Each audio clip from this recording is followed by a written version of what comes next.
Okay, so here's the deal. I'm pretty sure I was an accident. I mean, my oldest sister Claire was already 12 when I was born, and Emily, the middle one, was 10. By the time I was old enough to, form actual memories, they were already teenagers, obsessed with boys and makeup and all that stuff. Playing with their baby sister? Not even on their radar. We lived in this typical suburban house in Minnesota. It was always buzzing with my parents gushing over Claire and Emily. "Claire got straight A's again," they'd announce at dinner. "Emily made the cheerleading squad," they'd tell anyone within earshot. Meanwhile, I'd be sitting there, pushing my mashed potatoes around my plate, feeling like a ghost in my own home.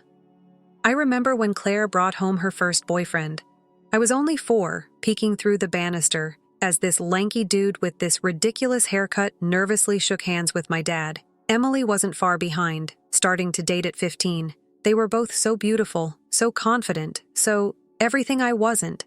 "Lily, finish your homework," Mom would say, barely looking up from helping Claire pick out a prom dress or discussing college applications with Emily.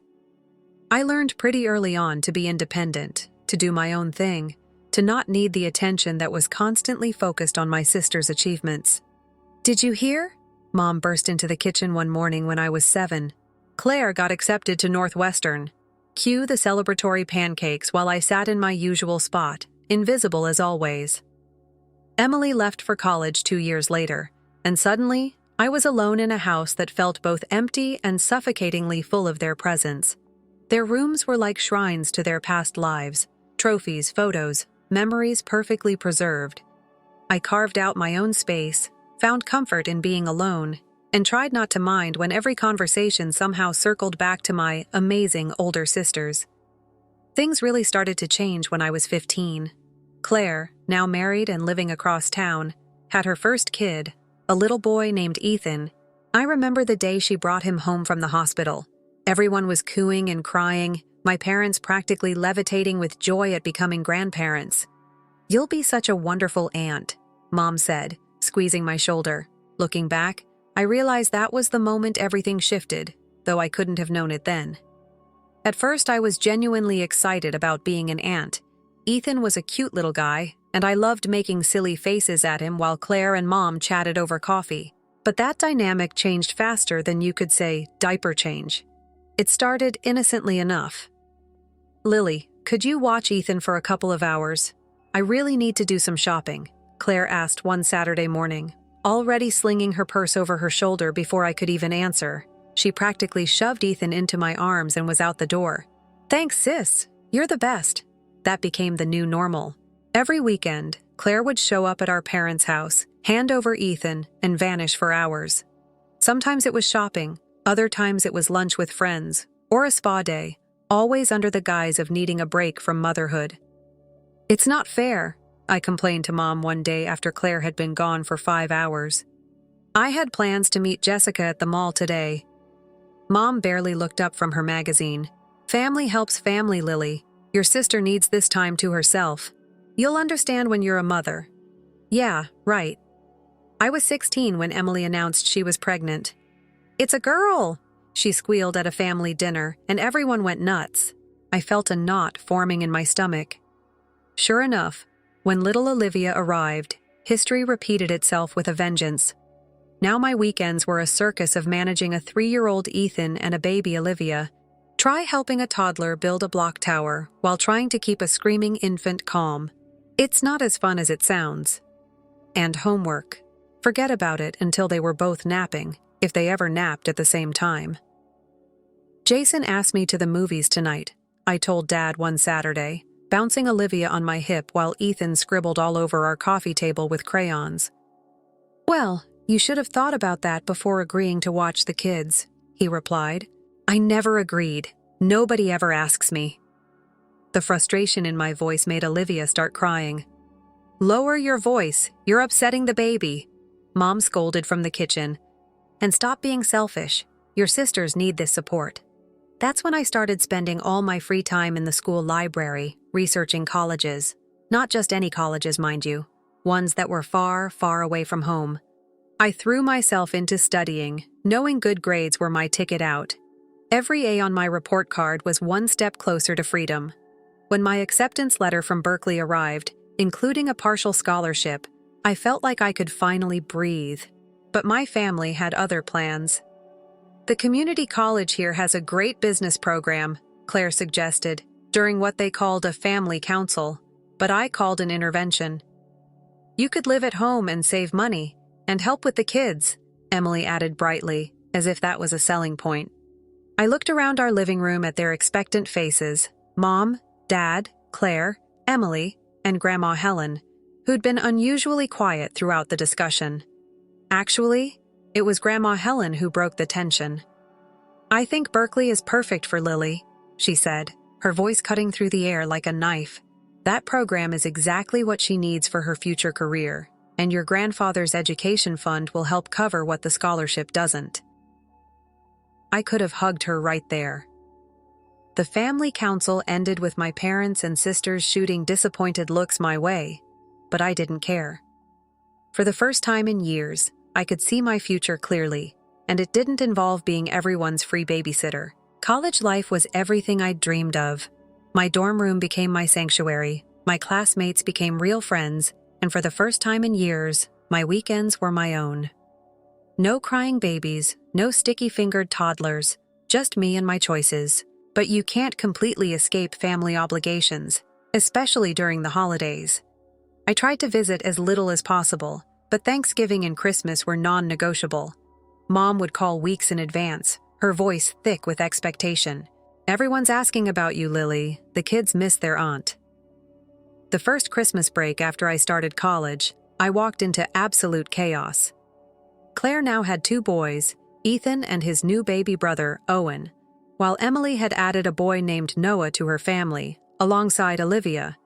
But that wasn't even the half of it. "Lily!" Aunt Janet called out the moment I walked through the door, immediately steering her twin 5-year-olds in my direction. "The kids have been asking about you." No, they haven't, I thought.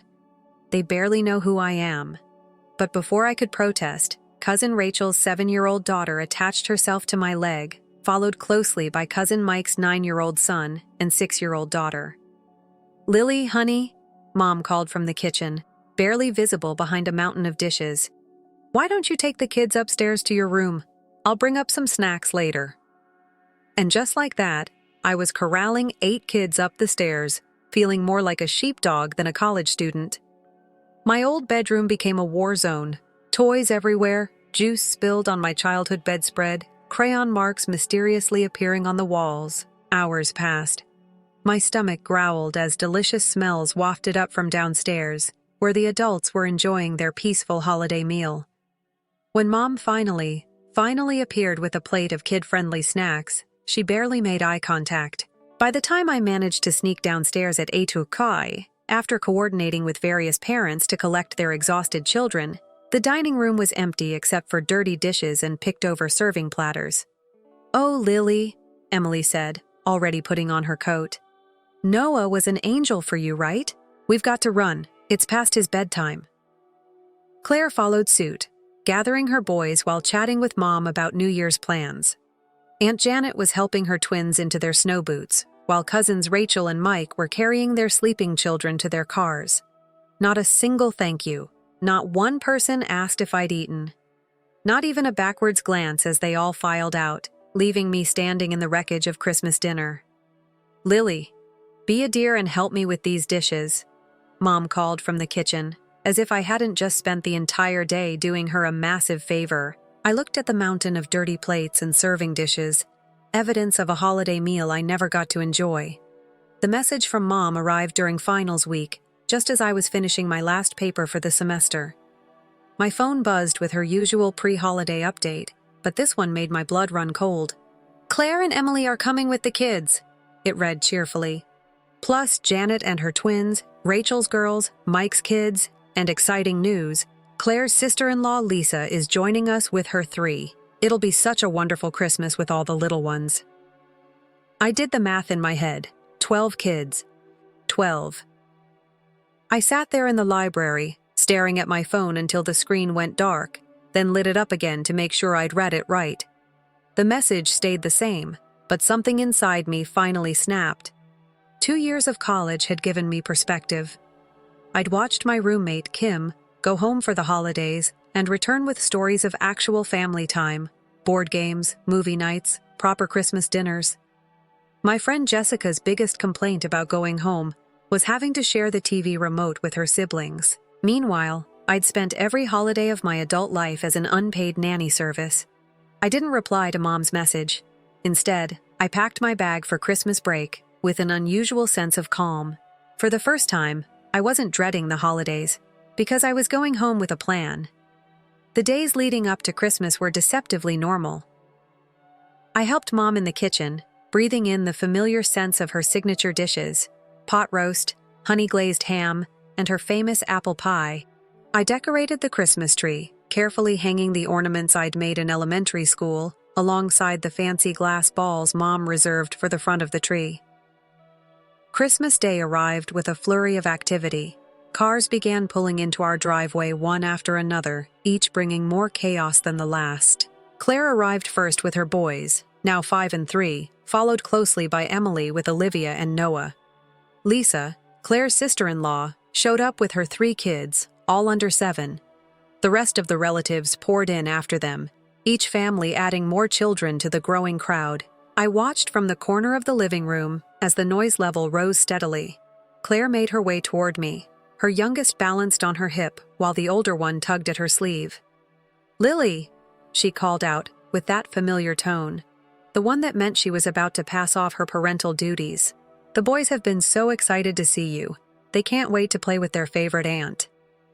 She was already nudging them in my direction, the same way she had 100 times before. But this time was different. This time, I stood my ground and looked her straight in the eye. "No," I said, my voice steady despite my racing heart. "I'm not watching the kids today. I'm here to enjoy Christmas like everyone else." The room didn't exactly fall silent. There were too many children for that. But I could feel the ripple of shock move through the adults. Claire's mouth dropped open. Mom froze in the doorway with a plate of cookies. Dad looked up from his newspaper with raised eyebrows. "But who's going to watch all the kids?" Emily's panicked voice carried across the living room.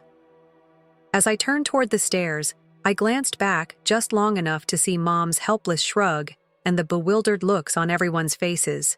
The sight almost made me laugh. They looked like someone had just told them Christmas was canceled. My feet carried me up the familiar stairs, past the family photos marking my sister's many achievements, and into my childhood bedroom. The soft click of the door closing behind me felt like the period at the end of a very long sentence. I flopped onto my bed, the same twin bed I'd had since middle school, and let out a long breath. Downstairs, I could hear the muffled sounds of chaos, adult voices rising and falling, children crying, the occasional thump of something being dropped or thrown. Can you believe her? So selfish, in my day. The fragments of conversation that filtered up through the floor made me smile. Let them talk. Let them finally face the reality of watching their own children. My phone buzzed with a message from Kim. "Did you do it? Did you finally stand up to them?" "Operation Freedom is in progress," I typed back. "Currently hiding in my room while they figure out how to parent their own kids." A knock on my door interrupted my texting. "Lily?" Mom's voice was trying for concern, but landed somewhere between annoyed and desperate. "The children are asking for you." I didn't move from my comfortable position on the bed. "I'm busy, Mom." Her sigh was audible through the door, followed by the sound of her footsteps retreating down the hallway. I returned to my phone, joining a group chat with my college friends, who were providing running commentary on their own family Christmas dramas. Jessica's uncle was drunk again. Mike's grandma was asking when he'd find a nice girl. Kim's brother had brought home a surprise girlfriend. 2 hours passed like this, in peaceful rebellion. My phone buzzed constantly with messages of support from friends who'd heard me complain about holiday babysitting duty for years. The chaos downstairs eventually settled into a different rhythm, one that didn't include my participation. When I finally descended the stairs for dinner, you'd have thought I'd risen from the dead, judging by everyone's expressions. Aunt Janet actually dropped her fork. Cousin Rachel's mouth hung open mid-sentence. I scanned the dining room, noting Emily's conspicuous absence. Through the doorway to the living room, I could see her attempting to organize some kind of game with the children, her usually perfect hair coming loose from its elegant updo, a stain of unknown origin on her festive sweater. Taking my seat at the adult table, a first in recent memory, I surveyed the spread before me. Everything was still hot, still fresh, still waiting to be enjoyed. No lukewarm leftovers, no picked-over remnants, no half-eaten children's portions. I could feel the weight of disapproving stares as I filled my plate with Mom's honey-glazed ham, Aunt Janet's sweet potato casserole, and Cousin Rachel's famous green bean dish. The clinking of silverware against plates couldn't quite mask the tension in the room. I was halfway through enjoying my first proper holiday meal in years when Claire finally snapped. She'd been watching me eat with the kind of intensity usually reserved for nature documentaries about predators and prey. "Well," she announced to the table at large, her voice dripping with sarcasm, "looks like someone's gotten a little too big for their boots at college. Seems they've forgotten all about sisterly duties." I took my time with my spoonful of mashed potatoes, deliberately licking the spoon clean before responding. "The food really was excellent when you got to eat it fresh. Funny thing about sisterly duties," I replied, keeping my voice level and calm. "I don't remember seeing free babysitter in any sisterhood manual. Maybe you could point that chapter out to me, right after the part where parents are supposed to watch their own children." The gasps around the table would have been comical if they weren't so genuine. Aunt Janet actually clutched her pearls. I hadn't known people really did that outside of movies. Cousin Rachel was suddenly very interested in her green beans, while Uncle Mike seemed to be trying to disappear into his dinner roll. Mom and Dad exchanged that special look they had, the one that meant they were disappointed but didn't want to cause a scene. Dad's fork was frozen halfway to his mouth, and Mom's smile had gone tight around the edges. But instead of the lecture I expected, Mom cleared her throat and asked Uncle Mike about his new job. The conversation stuttered back to life, though everyone kept shooting glances my way, as if expecting me to sprout a second head. I just kept eating, savoring every bite of food that hadn't been picked over by tiny hands or gone cold while I changed diapers. About 20 minutes into dinner, Emily appeared in the doorway, looking like she'd been through a war. Her Christmas sweater was now sporting what looked like juice stains, in addition to the earlier unknown substance, and her hair had completely escaped its updo. "Claire," she called, her voice carrying a hint of desperation. Claire shot me one last withering look before pushing back from the table. The sisters exchanged places, with Emily practically collapsing into the vacated chair. She looked exhausted, the kind of bone-deep tired I'd been feeling every holiday for years. Emily filled her plate mechanically, but she couldn't seem to resist giving me the stink eye between bites. I met her gaze and shrugged, then went back to enjoying my dinner. After finishing my meal, including 2 servings of Mom's apple pie, a luxury I'd never been able to enjoy before, I quietly excused myself from the table. No one protested. No one asked me to help clean up. No one demanded I take a shift with the kids. Morning light filtered through the living room windows as I came downstairs, still riding the high of my peaceful Christmas evening. That feeling evaporated the moment I saw them, Mom, Dad, and Emily, sitting in an obvious ambush formation. Claire didn't waste any time. "What kind of performance was that yesterday?" she snapped, her voice sharp enough to cut glass, "making us look like bad parents in front of everyone." I sank into an armchair, surprisingly calm. "Performance? You mean me wanting to enjoy Christmas like everyone else? I'm just tired of being the unpaid, unappreciated babysitter while everyone else gets to have an actual holiday." "But you never complained before," Mom interjected, her brow furrowed with confusion. I couldn't help but laugh. "Never complained? I've been complaining for years, Mom, but it was just too convenient to ignore me, wasn't it? Too easy to keep exploiting the good little sister who never makes waves." They all started talking at once, their voices overlapping in a chorus of accusations and reminders of sisterly duty and family obligation. Dad kept mentioning how much they'd done for me over the years. Mom brought up how well they'd raised me. And my sisters alternated between guilt trips and outright attacks. I let them run out of steam before speaking again. "They're not my children," I said quietly but firmly. I didn't give birth to them. I didn't decide to have them. They're your responsibility, not mine. Especially during the holidays, when I'm supposed to be relaxing too. That's when Claire played what she thought was her trump card. She stood up, her face flushed with anger. Well, maybe it's time someone taught you a lesson about gratitude. Let's see how you manage without Mom and Dad paying your college tuition. The room fell silent. I watched Mom and Dad exchange uncertain glances, clearly caught off guard by the suggestion. But instead of the panic Claire clearly expected to see on my face, I felt a strange sense of relief. Finally, all the cards were on the table. I stood up slowly. Actually, Claire, Grandma's been paying my tuition from Grandpa's education fund. You know, the one he set up for all his granddaughters? The same fund that helped put you through nursing school and Emily through business school? And even if that wasn't the case, I have a partial scholarship. Plus, unlike some people, I'm not afraid of working to support myself. Without waiting for their response, I turned and walked upstairs. It took me less than 10 minutes to pack my bag.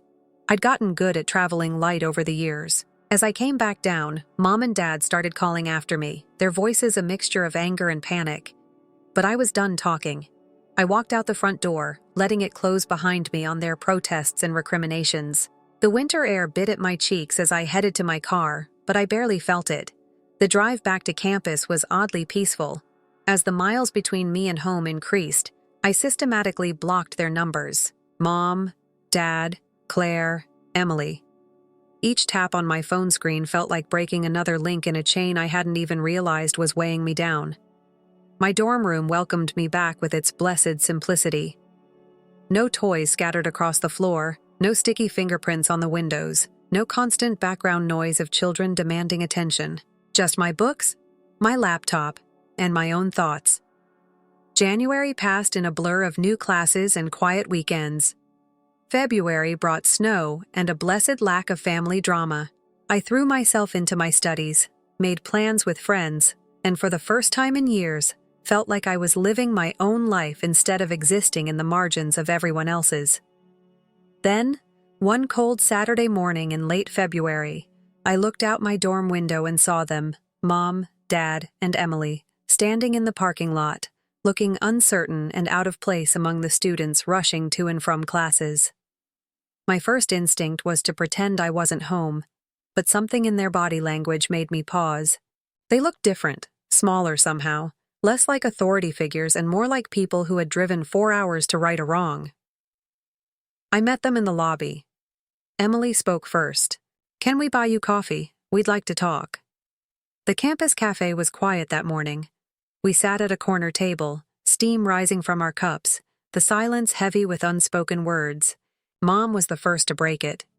"We've been doing a lot of thinking," she began, her fingers nervously tracing the rim of her cup.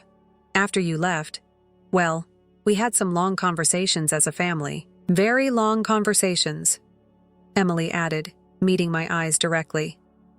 "Lily, we were wrong. All of us. We took advantage of you for years and called it family duty to make ourselves feel better about it." Dad cleared his throat. "We didn't realize, or maybe we didn't want to realize, how unfair it was. You deserved your own holidays, your own time. You deserved to be treated like an adult, not the family babysitter." I took a long sip of my coffee, letting their words sink in.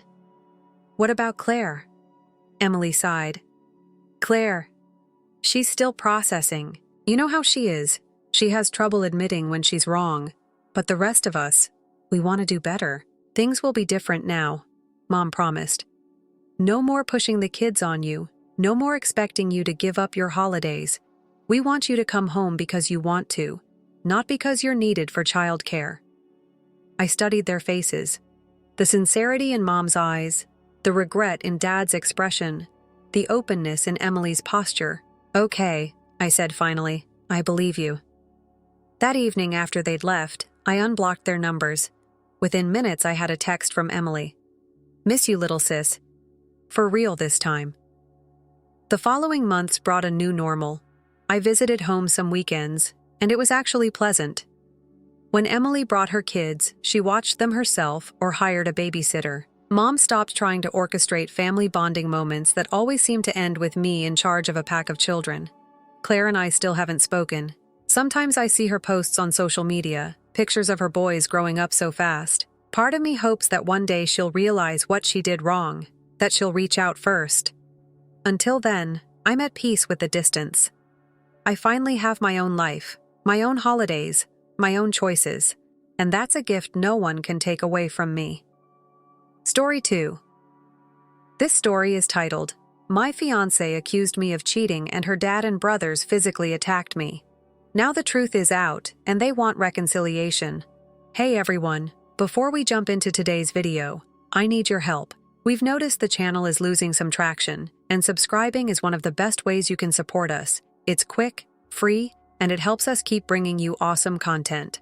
Your support means the world. Let's keep this channel growing together. Thanks so much. Now let's start the video.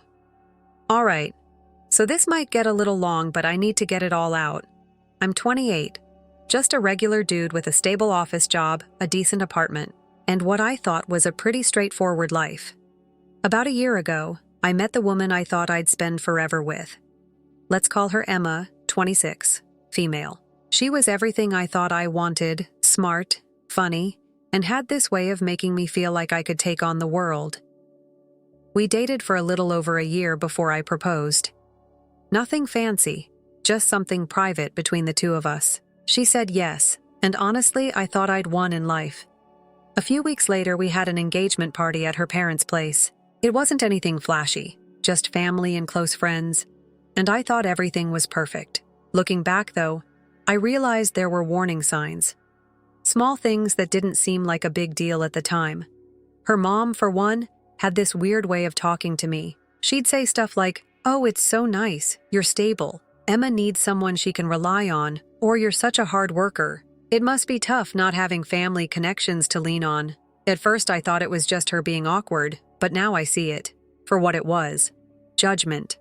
Her dad was a little easier to deal with. He seemed chill on the surface, but it was clear he deferred to her mom on pretty much everything. Then there were her brothers. They were younger than her and had this overprotective big brother energy that didn't quite make sense given their age. It was like they thought I was stealing their precious sister away, but I didn't let any of it bother me. I loved Emma, and I figured the family stuff would work itself out eventually. I mean, once we were married, they'd have to accept me, right? That's just how these things work. Or at least that's what I told myself. Fast forward about 8 months into our engagement, and things started to get weird. It wasn't anything huge at first, just little things. Emma started acting more guarded, like she didn't trust me as much. She'd ask questions that felt off. "Who did you have lunch with today?" Or "Why didn't you text me back during your break?" I chalked it up to wedding stress. People get anxious when planning a big life event, and I thought that's all it was. But then one random Saturday afternoon, she came into my apartment looking like she'd been rehearsing an argument all day. She had her phone in her hand, and the second she saw me, she said, "We need to talk." Great. The 4 scariest words in any relationship. Forget I love you. Or will you marry me? This is the one that sends chills down your spine every time. I don't know about you, but those 4 words never mean something good. I put my phone down and said, "All right, what's up?" Instead of answering, she shoved her phone in my face. On the screen were these blurry, low-quality photos of me leaving a restaurant with a woman. I blinked at the screen, trying to figure out if I was supposed to recognize myself in the grainy, Bigfoot-level photos. Honestly, I've seen better resolution on memes. "That's Sarah," I said after a second. "She's a coworker. We grabbed lunch last week. What about it?" Emma folded her arms and stared at me like I just confessed to murder. "What about it?" she repeated sarcastically. "How about the fact that you didn't tell me about it? Or that you're sneaking around with another woman behind my back?" Her words hit me deep. This was Emma, the woman who used to look at me like I was her whole world. Now, staring at me like I was some stranger she'd caught in a lie. I couldn't understand how we got here. We'd built our relationship on trust, or at least I thought we had. But now she was acting like everything I'd ever said or done didn't matter. I asked, sneaking around, "Are you serious right now? It was just lunch. We talked about work stuff. That's it. But she wasn't hearing me. Do you think I'm stupid? I've seen this before. You're just like every other guy who says one thing and does another. At this point, I was starting to get frustrated. How could she believe something like this without even asking me first? It was like all the times I'd been honest, all the ways I'd shown her how much she meant to me had just vanished from her memory. I said, trying to calm things down. Emma, I'm telling you the truth. Sarah's a co-worker, and we had lunch to discuss the project we're both working on. If you don't believe me, I can show you the emails we exchanged, setting it up. Her expression didn't change. If anything, she looked angrier. Emails. Oh, so now you're covering your tracks with emails? Unbelieve. I felt like I was in a trash movie. No matter what I said, she was stuck in her own version of the story, and I was the villain. Emma, listen to me, I said, trying to stay calm. There's nothing going on between me and Sarah. I love you. I wouldn't cheat on you. Why don't you trust me? She let out this weird, bitter laugh that didn't even sound like her. Why don't I trust you? Maybe because you've been lying to my face this whole time. Lying? Are you serious right now? I shot back. When have I ever lied to you? You know me better than this. What's going on with you? She gave me this cold, dead stare. Do I, though? Because right now, I don't even know who you are. That one stung. Not going to lie. I tried to keep my cool, though. Come on, Emma. Think for a second. When have I ever given you a reason not to trust me? You see some crappy photos and suddenly I'm a liar? Why wouldn't you just ask me first? You know I'd tell you the truth. She shook her head like I wasn't even worth the effort. Why should I? I saw the pictures. That's all I need to know? Seriously? You're going to hang everything on some blurry-ass pictures. You didn't even stop to ask me what they were about. You're just jumping straight to the worst conclusion, like you've been waiting for an excuse. Her face was so cold, so unrecognizable, that for a moment, I wondered if I'd ever really known her. She wasn't budging. It was like she'd already decided I was guilty the second she walked in the door. Nothing I said was going to change that. And that's when it started to click for me. This wasn't normal. This wasn't her just being mad about some misunderstanding. This was her straight up thinking I was the worst person alive, like she wanted to believe it. I tried to be gentle. This isn't like you. What's really going on here? Why are you doing this? Still nothing. Just that same closed-off look. So I took a shot in the dark. Let me guess.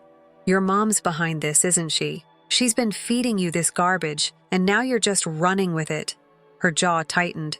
She didn't say a word, but she didn't need to. That look told me everything. Wow, I muttered, laughing bitterly. So that's how it is. Your mom shows you a couple of crappy pictures, and suddenly I'm the bad guy.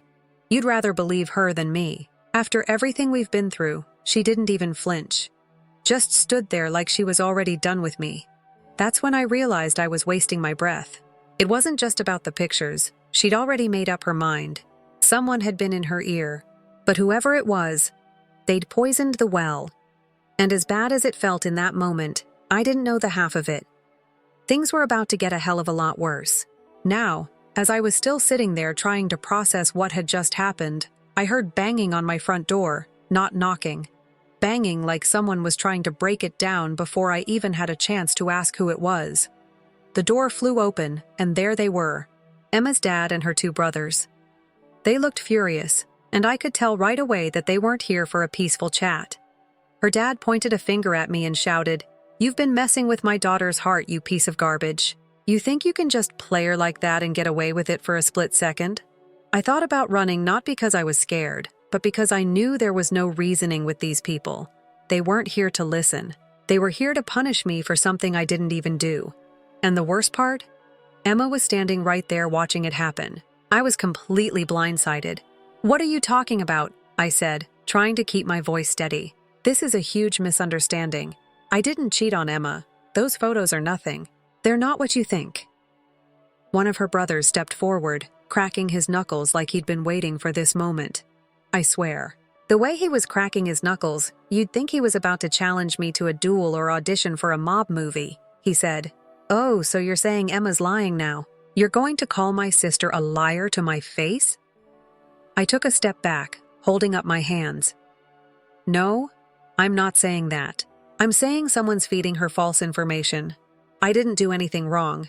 If you give me 2 minutes, I can prove it. But they weren't interested in proof. They were already convinced I was guilty. Her dad got in my face. You're a liar, piece of trash, plain and simple. Men like you don't deserve women like my daughter. And the first punch landed. It came out of nowhere, hitting me square in the jaw before I could even react. The second brother grabbed me by the collar and shoved me against the wall. The lamp on my side table crashed to the ground, and I felt a sharp pain shoot through my shoulder. I caught a glimpse of Emma out of the corner of my eye. She was just standing there, arms crossed, like she was watching a bad reality show. No shock, no attempt to stop them.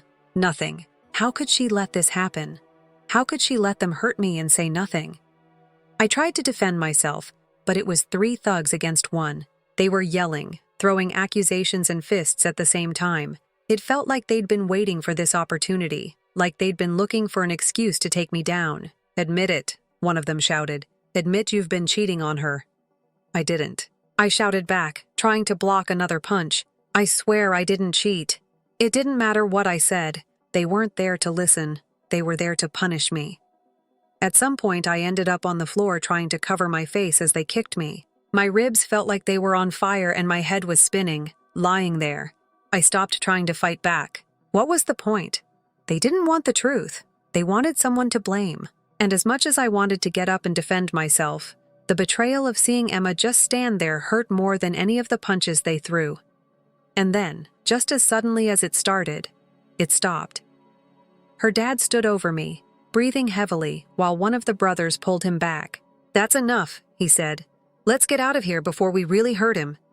As they walked toward the door, her dad looked back at me. If I see you near my daughter again, I won't hold back next time. Consider this a warning. Emma was standing in the doorway, looking at me. She didn't look upset or worried. She looked cold, detached, like she didn't care that I was lying there, bruised and bleeding, the engagement off, she said. You're lucky they didn't break your bones. And just like that, they were gone. I lay there for a while, trying to catch my breath and process what had just happened. My living room was a mess. Furniture overturned, a broken lamp, blood on the carpet. I tried to get up, but my body felt like it had been hit by a truck.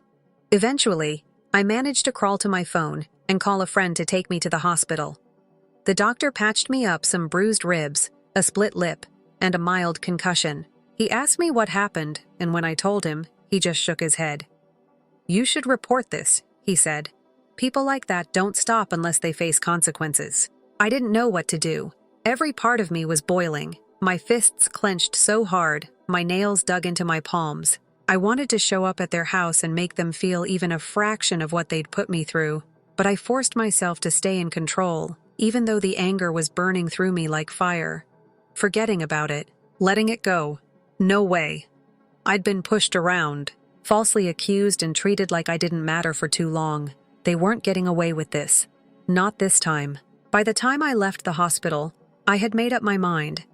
I wasn't going to let them walk all over me. This wasn't just about the fight. It was about respect, about standing up for myself. The next day, I called a lawyer friend and told him everything.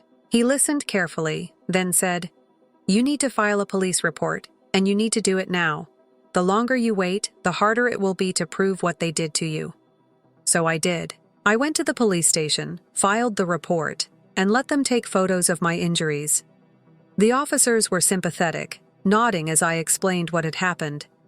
They assured me they'd investigate, but they also warned me that cases like this could take time. I should have felt some sense of relief, but I didn't. I just felt empty. The woman I thought I was going to spend my life with had not only believed a lie about me, but had let her family assault me over it. I didn't know how things would play out, but I knew one thing for sure: I wasn't going to back down. They thought they could scare me into silence, but they were wrong. This was just the beginning. About a week later, I got this random call. The number wasn't saved in my phone. On the other end was her uncle. Let's call him Uncle Joe. I barely knew the guy. I'd met him maybe twice at family events, and both times he seemed like the quiet type who stayed out of drama. So when he said, "We need to talk," I was like, okay. We set up a meeting at this diner off the highway. Real middle-of-nowhere vibes. When I got there, he was already sitting in a booth. I slid into the seat across from him, and before I could even say hi, he leaned in and whispered, "You deserve to know the truth." Now, when someone says something like that, you know it's about to get wild. I just nodded and let him talk. Turns out this whole mess wasn't some misunderstanding or a heat-of-the-moment thing. Nope, it was a damn setup. Because why settle for regular family drama when you can crank it up to supervillain levels, right? "Her mom never liked you," Uncle Joe said, glancing around like someone might be eavesdropping. "She's been trying to break you two up for months. She wants Emma to marry this other guy, family friend, lots of money, big connections." I just stared at him, trying to wrap my head around what he was saying. "Wait, so you're telling me her mom what framed me?" He nodded, looking kind of guilty, like he felt bad for even being related to these people. "She hired someone to follow you, take those pictures and make it look like you were cheating. Then she started spreading rumors, telling Emma you had a double life or some nonsense."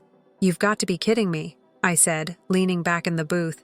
"And Emma just bought it. No questions asked." He said that her mom's persuasive, and Emma's always been kind of, let's just say, easy to influence. At this point, I was pissed. Like, beyond pissed. It wasn't just that they'd ruined my relationship. They'd trashed my reputation, wrecked my apartment, and left me with actual bruises. "Do you have proof of any of this?"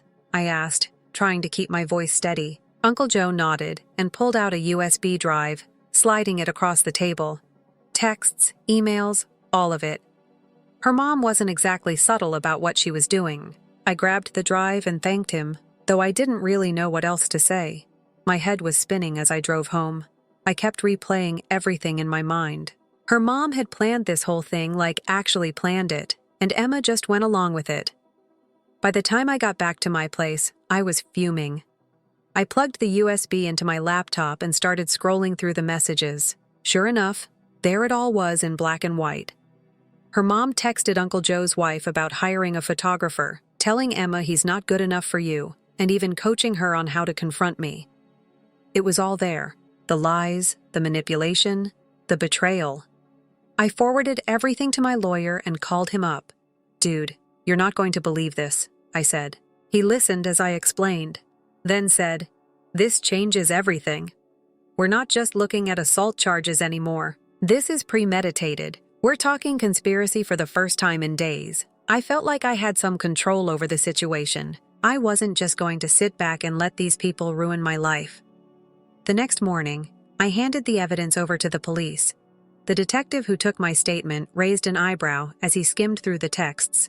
"This is pretty damning," he said. "We'll be in touch." By now, word had gotten back to Emma's family that I'd filed charges. That's when the call started. Her dad left a voicemail saying we needed to work this out like adults. One of her brothers texted me some half-assed apology about how they might have overreacted. And Emma, she sent this long, rambling text about how she was so confused and didn't know who to believe.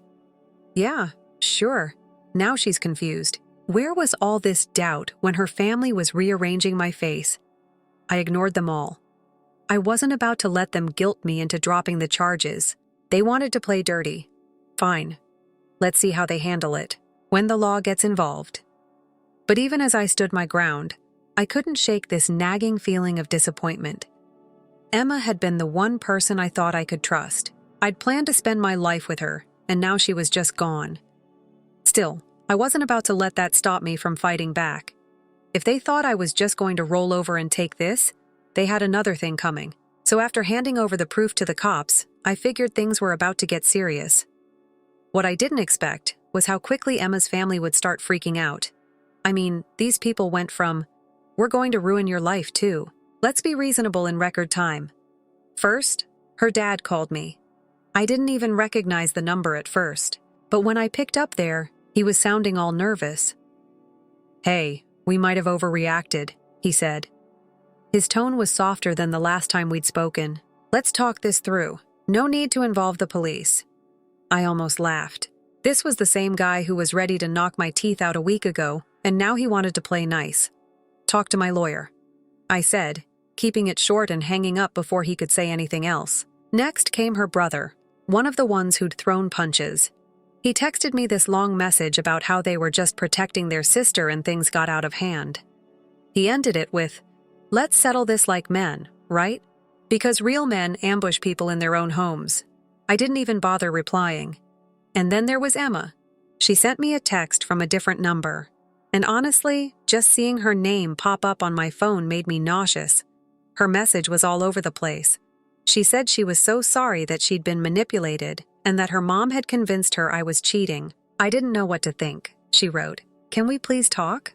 I miss you." Yeah, no, I wasn't falling for that. Where was this doubt when her family was trashing my place and leaving me with bruises? She had plenty of chances to talk to me, to ask for my side of the story, but she didn't. And now that the truth was out, she wanted to act like none of it happened. I left her unread. Meanwhile, my lawyer was loving the new evidence. "This isn't just a solid case," he said. "It's a slam dunk. They assaulted you based on fabricated evidence. The texts show clear conspiracy, and your injuries back it all up. They're in deep trouble."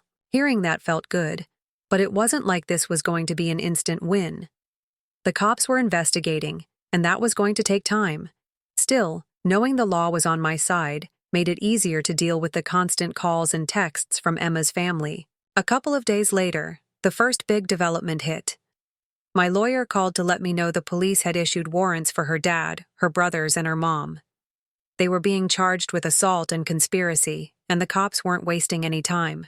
Apparently, when they showed up to arrest her dad and brothers, the two hotheads tried to argue with the officers. We were defending our family. One of them yelled. The cops weren't buying it. They'd seen the evidence and knew the difference between defending your family and premeditated assault. The best part, her mom didn't see it coming. She'd been running around acting like she was untouchable, and then bam, the police showed up at her door. From what I heard, she immediately tried to play the victim. I was protecting my daughter. I didn't mean for things to go this far. Yeah, sure, you just accidentally hired someone to frame me and accidentally got your family to assault me in my own home. Totally believable. It was around this time that Emma started getting more desperate. She left me a voicemail, her voice shaky like she'd been crying for hours. "I didn't know," she said. "I swear I didn't know what they were planning. Please, let's talk. I need to explain." But the thing is, there was nothing left to explain. She might not have known her mom set this all up, but she still chose to believe those fake photos over me. She didn't even give me a chance to defend myself before letting her family wreck my life. The way I saw it, if she could turn on me that easily, there was no way I could ever trust her again. So I deleted the voicemail and blocked her number. By now, her family must have realized how bad things were looking for them because they tried a new angle: bribery. One of her cousins, who I'd only met once at a Christmas party, showed up at my office parking lot. "Hey man, can we talk?" he said, walking up to me like we were old friends. I stopped and asked, "What do you want?" "They feel awful about what happened," he said, holding his hands up like he was trying to calm me down. "No one wants this to go to court. They're willing to cover your medical bills, maybe throw in a settlement if you'll drop the charges."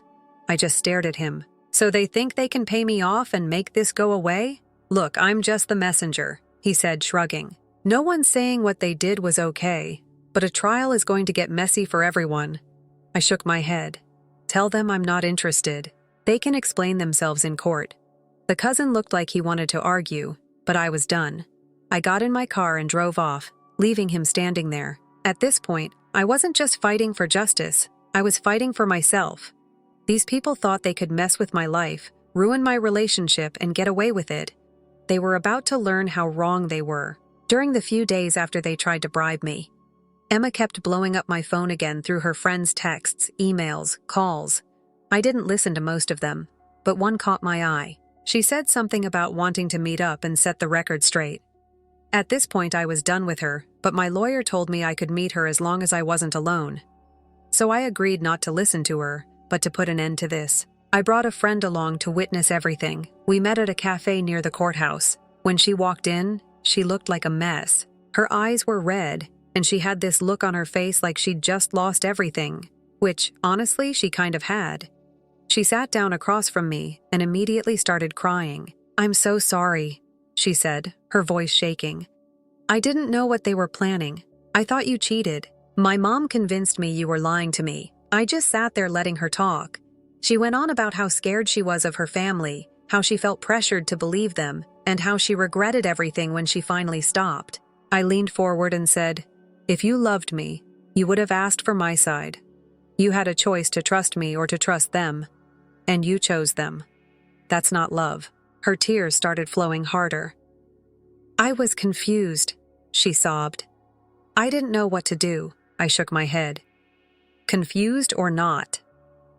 You let them beat me up in my own home. You stood there enjoying watching it happen. And now you think an apology is enough to fix that."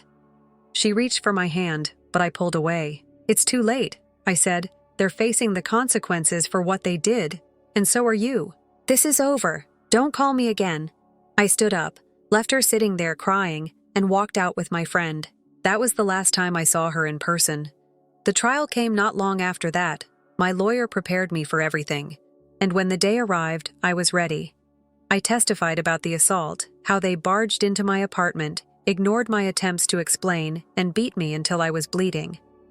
The prosecutor presented the text messages, the photos of my injuries, and even the USB drive with all the proof of the conspiracy. The uncle came through too. He testified about everything. He told me how her mom had planned the whole thing, how she'd manipulated everyone into believing her lies. It was airtight. The defense tried their best, but their arguments were weak. Her dad and brothers claimed they were defending their family's honor, but the jury didn't buy it.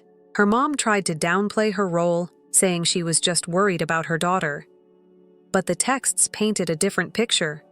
When the verdict came in, guilty, I didn't feel happy. I didn't even feel relieved. I just felt done. Like this whole nightmare was finally over. Her dad and brothers got prison time for aggravated assault, and her mom got time for conspiracy. They'd all have criminal records now, and good luck shaking that off. Emma wasn't charged, but her reputation was wrecked. Everyone in her community knew what happened, and she became the girl who believed lies and ruined everything. After the sentencing, she tried to contact me again. I didn't even bother listening to the voicemail. I just blocked her number and deleted the message. The truth is, I'm done with that chapter of my life. It's over. They thought they could break me, but I came out of it stronger. Now I'm focusing on myself. Building a life where no one can take advantage of me again. Justice was served, and I'm moving on. That's all there is to it. And to anyone reading this who's dealing with toxic people or situations, here's my advice. Know your worth. Don't let anyone make you feel small or powerless. Stand your ground. Because at the end of the day, you deserve respect, and the only person who can truly fight for you is you. Story 3. My parents made me work, rather than study, by using my education funds to settle their debts. I then disconnected with them and relocated to a different state. However, they began to harass me after tracking out my address. Throughout my childhood, I never felt like the child my parents truly desired, but rather like a burden. My mother, a real estate agent in her early 50s, and father, a corporate lawyer in his mid-50s, were far more concerned with upholding their upper-middle-class reputation than they were with being parents. They had given birth to me at a young age, and it frequently felt like I was more of a hindrance to their way of life than anything else in our family. First impressions were crucial. Although my parents loved to portray themselves as successful and stable, their real lives were quite different. They treated me more like an unpaid servant than a daughter, even though I was unaware of this as a child. My accomplishments and aspirations were either disregarded or minimized. They dismiss it as not being a big thing when I bring home prizes or high grades. Over time, you should do well. It became evident that their perception of my worth was based on my ability to either maintain their reputation or lighten their load. However, during my last year of high school, things truly got out of hand. My mom suddenly lost her job. She never explained what had occurred to me in detail.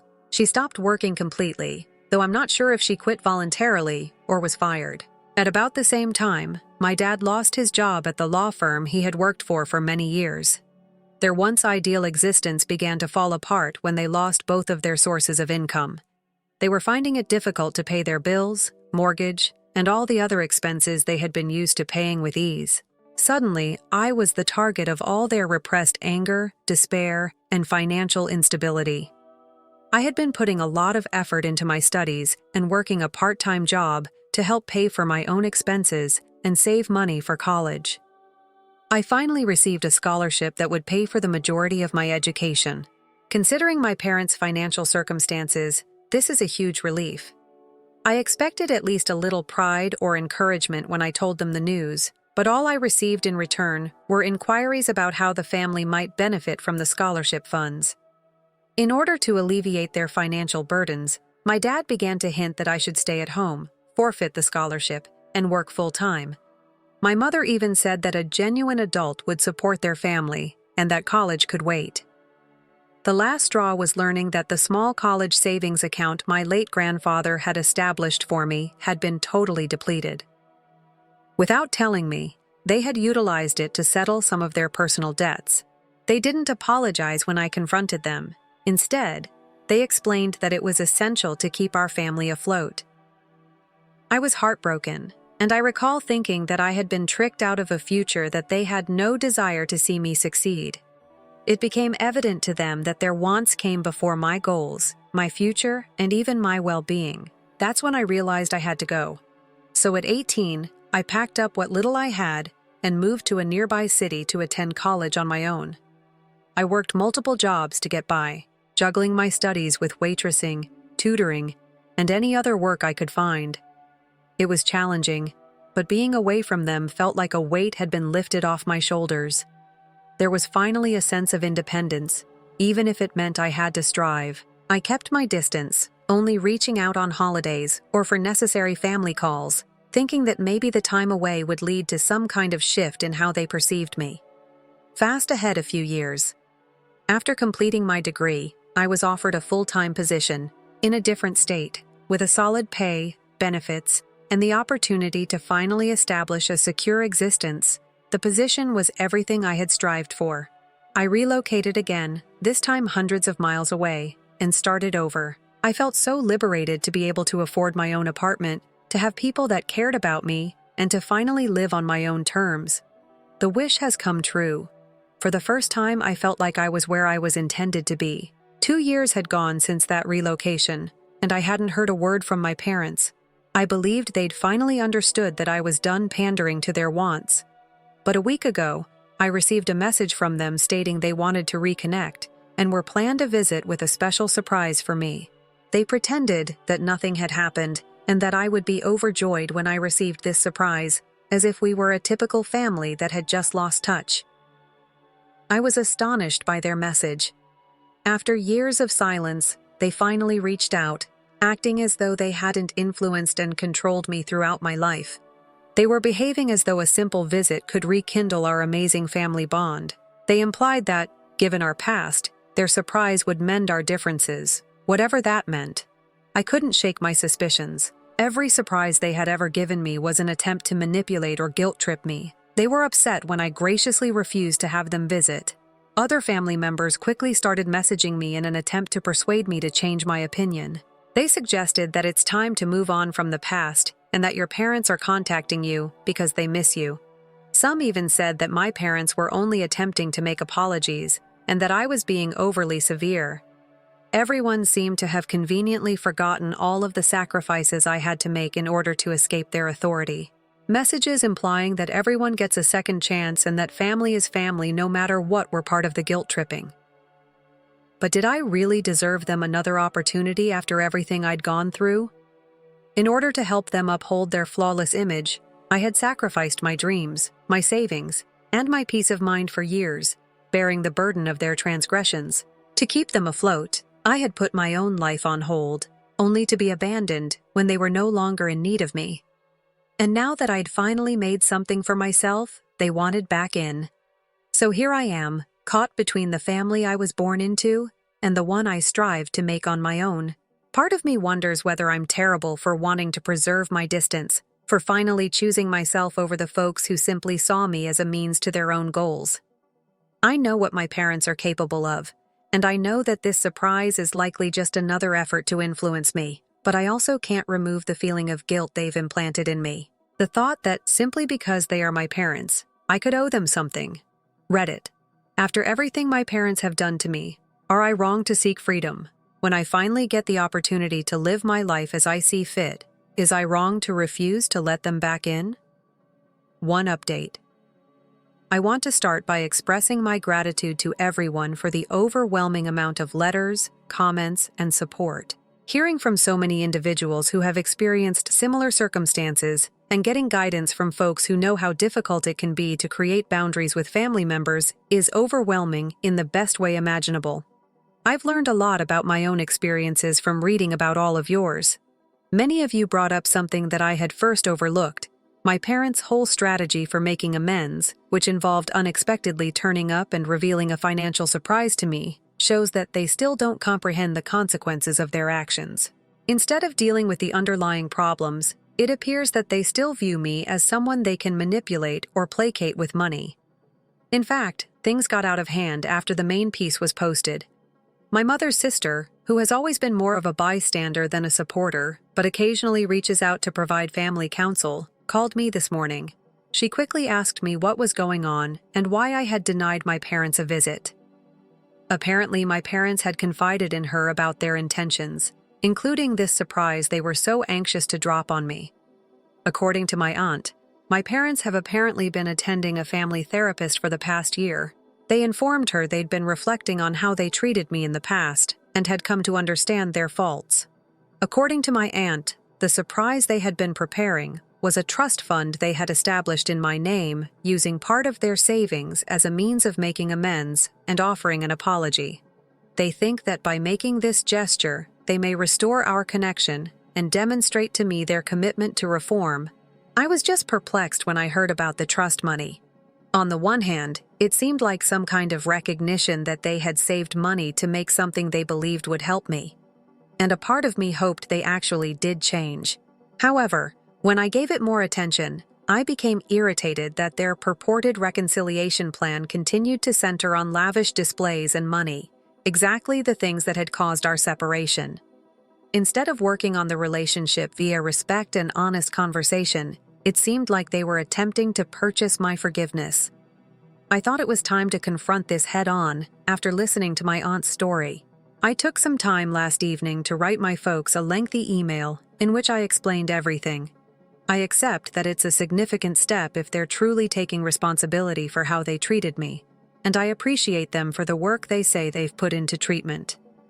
Surprisingly, though, I also stated that the best approach to begin mending our relationship wasn't to visit and provide money as an act of remorse. I told them straight out that if they were serious about making amends, it had to begin with them respecting my boundaries and being prepared to talk openly about what had happened rather than attempting to purchase forgiveness. I made it very plain in the email that unless we first set some ground rules, I would not be accepting any visits or meetings. I proposed that we begin with routine phone conversations or messaging so that we may progressively establish confidence and talk about previous problems in a way that seems secure to me. I clarified that it would take time to mend our connection and that I required ongoing transformation rather than a one-time gift or gesture. I even said that they should understand that reconciliation requires effort rather than just cash or great surprises if their treatment is actually working. For the first time in a long time, I felt a great rush of relief after pressing send. I had the impression that I was dictating how this would go. My parents responded to me the following morning, and it was rather lengthy. At first, they were courteous and said they valued my candor and were willing to follow my example if it meant making things right. However, it became evident that they were already reversing course as the communication continued. My mother wrote pages arguing that families shouldn't have formal limits or rules, and that I should have been more open to having them come and speak face to face if I really wanted to heal things. My father's contribution was simpler. He said that it took a lot of work for them to give their present, and he felt degraded by my rejection of their attempt at reconciliation. They seemed to be placing the responsibility on me, suggesting that I was the one who was unwilling to make amends by establishing boundaries. My mother also said, "I've always been independent to a fault," which hurt, as if that weren't enough. That's when I discovered they hadn't altered all that much. They continued to frame, "I'm to blame for everything. My incapacity to be sufficiently forgiving and family-oriented." as though they were disregarding all I had said about my difficulties, and yet manipulating it to make me appear unappreciative. Reading it felt like another smack in the face. My aunt gave me another call later that night. She was phoning to talk sense into my head after obviously speaking with my folks after they got my email. However, it was more akin to a guilt trip. "They're really trying," she said again. "It's not easy for them either, you know. Perhaps you're also being a little too severe. They only wish to demonstrate their transformation." As if that somehow justified their whole strategy, she even added that their unexpected fund was the result of these sessions and that their therapist had seemingly urged them to seek out. Everyone seemed to be trying to persuade me that accepting their gesture would make everything better, even though I knew in my heart that it wouldn't. I was worn out by the time I finished talking to my aunt. Having to repeatedly explain that a one-time spectacular gift cannot substitute years of sincere work or accountability left me psychologically exhausted. Why they couldn't simply respect my needs was a question I kept asking myself. Why did they find it so difficult to speak with me directly and regularly? This all seemed to be more of the same manipulation I had experienced as a child, but with different language and behaviors. I feel like I'm being forced into a difficult situation. Setting limits almost feels like a punishment or an accusation that I'm not making enough effort to make things better. None of this is what I ever wanted. Because I'm not conforming to their idea of returning to the past, I never wanted to be made to play the part of the ungrateful daughter. I feel like I'm starting again now that family members are putting pressure on me to modify my position, attempting to protect my decisions and independence. I'm aware that I don't deserve this after everything I've gone through. I've put a lot of effort into creating a life for myself, free from the control and manipulation that characterized my early years. Second update. I honestly didn't think things would get so out of hand as they have in the last several days. I had anticipated that my parents would stand back and accept my choice once I sent that final email and was clear about my boundaries. However, the situation has only become more difficult, and I'm beginning to realize how far they'll go to regain control over me. I received a text message from an unidentified number 2 days after my last article. It just read, "I hope your new city is treating you well. You can't stay hidden forever. See you shortly." My heart stopped beating. I thought it was spam or some odd scam mail right away, but as I read it again, the tone seemed too familiar. It seemed like any time my father wanted me to feel guilty or nervous about anything, he would leave me messages or reminders. It certainly rattled me, even though I was attempting to ignore it. My father sent me an email later that day. He expressed his disappointment with my comments and my unwillingness to take their hand of reconciliation in a lengthy, formal-sounding communication. Although he didn't explicitly threaten anything, the wording was sharp. He said that since I was their only child, it was my moral obligation to treat them with some decency as their daughter. At the very least, take into account their efforts to make amends and meet them halfway. Additionally, there was a statement stating that since they had made such a significant investment in my education and upbringing, the time had come to return them with quiet and isolation. By reading between the lines, it seemed that he was suggesting that I owed them my success and freedom in some way, and that I had an obligation to be grateful to them by keeping them near. It validated my worry, but it also made me angry. They had no regard for my personal space. I gave a good friend who had known me and my family for years a call that night. My parents have always pushed limits, so she listened to everything, and then gently reminded me that this was likely their method of seeing how much I could take before I caved in. I didn't have to allow them back into my life on their terms, she said, especially if it was making me feel so stressed, and it was acceptable to retain my distance. Knowing that I wasn't the only one who thought their actions were manipulative gave me a sense of peace. However, it didn't end there. The next day, I discovered that both of my parents had followed me on Instagram, which I had kept private without any family members, but had used to keep in touch with college pals. They had never used social media much, so I hadn't banned them before, but seeing them now was unnerving. Stranger still, I saw that my mother had some previous posts on my page. The final one was taken when I initially relocated to this new state for employment, which was around 2 years ago. They seemed to be making a special effort to leave a mark, as if to remind me that they could still monitor me. My aunt sent me another note that evening. She inquired as to whether I had lately spoken to my parents, who expressed concern and said they were unsure of how else to get in touch with me because I've been so withdrawn. She mentioned that they were aware of my residence and implied that they may fly over for a brief visit to discuss the situation. My aunt dismissed it as a minor incident, claiming that they were merely there to clarify their intentions and to put the record right. However, it was evident from her speech that they had already decided to attend. Maya went on to say that I was exaggerating and that this wasn't as serious an issue as I was portraying it. Finding out they knew exactly where I lived when I initially got here 2 years ago was the hardest aspect of it all. I had never given them my address because I wanted a new beginning free from the continual fear of their meddling in my affairs. It occurred to me that they may have discovered my address online or through other family members. Knowing how tenacious they can be, the idea that they had been surreptitiously monitoring me chilled me to the bone. I was outraged, but not totally taken aback.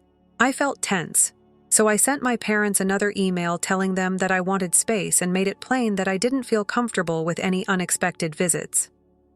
I clarified that they would need to treat me with respect and refrain from attempting to locate me or follow me online if they genuinely wished to make apologies. I hoped that if they carefully read it, they would understand that turning up without an invitation would just make me more distant. I believed my tone was kind but forceful. They responded in a flash. In response, my mother sent a lengthy, guilt-tripping note saying that they were shocked that I was treating them like strangers, and that it hurt their feelings to see me being so cold and unappreciative after everything they had done for me. She said that families should always support one another, and that they were only attempting to help me in a way that they believed I would find meaningful. It was all presented as though their persistence was a great benefit to me, and I was too obstinate to comprehend their devotion. She even added that when they sought to help me move on from the past, I would look back and regret shoving them away. I was done after reading it. I was emotionally and intellectually exhausted from defending myself and having to defend my viewpoint all the time. After a few hours to gather myself, I wrote one last message, adamant that I would contact the police if they showed up at my house without permission. I was quite clear that I was serious, that this was not a negotiation, and that they would back off and let me live my life without any interference if they really appreciated me. One of my father's side cousins, who doesn't often phone, called me the next day. She wanted to know what was going on since she had heard rumors that I had threatened to call the police to take action against my parents. My life seemed to have devolved into a bizarre family soap opera at this time, with everyone participating and voicing their thoughts. My cousin would remark things like, "Your parents have endured a great deal. And isn't there a non-violent way to resolve this?" I was hearing things that I nearly couldn't believe. They all seemed to be trying to guilt me into following whatever story my parents had conjured up for them, as if they were reading from the same script. I was so desperate that I went through all of my social media accounts and changed the privacy settings. I even blocked some family members who had expressed interest in meddling. I also chose to obtain a P.O. box for any future correspondence, as I realized that if I persisted in ignoring their attempts to get in touch with me, they might begin sending letters to my home address. Yesterday, I had a final incident that confirmed my resolve to maintain strong boundaries. My apartment's management office notified me that someone had stopped by to ask if I lived there. The description sounded a lot like my father, but fortunately, the desk staffer didn't tell them anything. When I understood how far they were willing to go, my heart began to race. They seemed to believe that by simply showing up, they could get past my barriers and persuade me to grant them access again. So here I am. I'm still standing my ground, but I'm feeling scared and tired. I've spent years learning how to advocate for myself and gaining my independence. However, this whole experience has caused me to wonder how much strength I still have to continue fending them off. I'm a little guilty about it, wondering if they'll ever realize why I need this space or if they're just absorbed in their own world. However, I also recall the years of emotional blackmail, manipulation, and the continual reminder that my life was never truly mine in their presence. The third update. Hi everyone. Fortunately, a lot has transpired since the situation escalated nearly a month ago. I'm a little more at ease now that I have some positive news. Together, my boyfriend and I made the decision that it was time to move. We were planning this for a while, but after this whole incident, my parents, we just became more sure about this. A few towns over, we discovered a modest but comfortable apartment that felt like a new beginning, far from the old address my parents had managed to locate. Even though I'm still on my guard, I feel like there's finally some distance between me and the reach now that we finalized the move last week. It's a big relief knowing they'd have to work even harder to track me down again. Hopefully they won't try throughout all this. I've stayed in close contact with my friend, who's been my sounding board through these chaotic weeks. She recently attended a gathering that my parents happened to be at as well. I wasn't thrilled to know they'd be in the same room, but I trusted her judgment. Apparently, my parents have taken their narrative to a new level. They've been telling anyone who will listen that I've abandoned them, that I'm ungrateful, and that they raised me with nothing but love, only for me to walk out and disrespect them. My friend kept her cool at first, just listening to what they were saying without interrupting. But things escalated according to her. They painted a picture of me as some spoiled bratty kid who had used them up and left once. I didn't need them anymore. They spoke about my disrespect for family values and how heartbroken they were by my refusal to forgive them. My mother apparently even went so far as to talk about all the things they'd supposedly sacrificed for me growing up, spinning it as if I'd turned my back on my duties to them. I was absolutely disgusted to hear this. Everything they were saying was so twisted, such a warped view of the reality I'd lived through. It hurt to know they were spreading this story about me to people who didn't know any better. But what else could we expect from them? Right. But my friend didn't let it slide. She stepped in directly, called them out in front of everyone, and laid down the truth. She told everyone there about the years of manipulation and emotional abuse they'd put me through, about how they'd repeatedly dismissed and controlled me, used me for financial help when it suited them, and only turned to me now out of convenience. She brought up the fact that they tried to track me down, ignored my boundaries, and even attempted to show up unannounced despite me asking them not to. She didn't hold back on any of it. I was in shock hearing her recounted. She truly went to bat for me in a way I didn't even know I needed. The most surprising part was that my parents didn't deny a single thing, she said. They sat there quietly, listening with only occasional mutterings of "we did a lot for her, but she's our daughter." Not once did they seek to deny what she was stating. They didn't refute their acts or explain their side. They just looked uncomfortable and ashamed. From what my buddy told me, it was evident that for once, they were meeting individuals who weren't going to reflexively take their side. They couldn't control the story anymore. And I suppose it finally hit them exactly how much they'd messed up after that. My acquaintance remarked there was an obvious difference in how people were engaging with my parents. They lost that social rank. They formerly relied on individuals who used to flock to them, were now maintaining their distance, hesitant to become embroiled in the mess they caused. They were left to fend for themselves, bereft of the assistance that usually counted on to improve their image. I didn't know until then how much they wanted that external affirmation, and how crucial it was for them to be recognized as respectable members of the community. Now that they'd been exposed, they'd lost the veneer that made them feel powerful and in charge. Despite this, they didn't stop attempting to get through to me. I received continuous texts and emails from both of them, loaded with emotional pleadings and even attempts at guilt-tripping me. I'm ripping the family apart and failing them in ways they never imagined imaginable, according to several lengthy, drawn-out letters. They have even attempted to contact me from banned numbers, leaving me long voicemails that I have completely stopped listening to. This continued for some time. I made the decision that I had to stand my ground.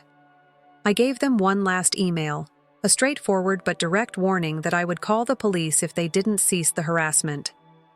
I was as explicit as I could be when I informed them that their behavior was going too far and that I would not think twice about requesting a restraining order if they persisted. I hoped that by threatening legal action, they would finally realize how serious I was about setting limits. The days that followed were stressful. My mother sent me a last email, full of exaggerated claims that they had just tried to look out for me and that I was discarding the only family I had, where she wrote, there was a little sentence that I'm sure was meant to frighten me. You'll come to regret this choice. When you look back, you'll question why you were unable to let things go. It was the type of covert threat that used to irritate me, but now it simply strengthened my conviction that I was doing morally. There was silence after that final message. It seemed as like I was finally starting to regain the freedom I had been striving for, and I felt a tremendous weight lifted off my shoulders. The realization that they could be retreating was an odd sensation. I'm not sure whether they're truly done attempting to get in touch with me, but for the time being, I'm enjoying the stillness and using it to concentrate on my relationship, myself, and the new life I'm creating without their meddling. Reddit. I'm not sure if my parents will try to re-enter my life in some other way, or if this chapter is permanently closed. I'm happy with the measures I've made to safeguard my happiness and myself for the time being. I'm still working through the lengthy process, but at last I feel organized and free of the chaos that is my entire family. I want to thank everyone for coming,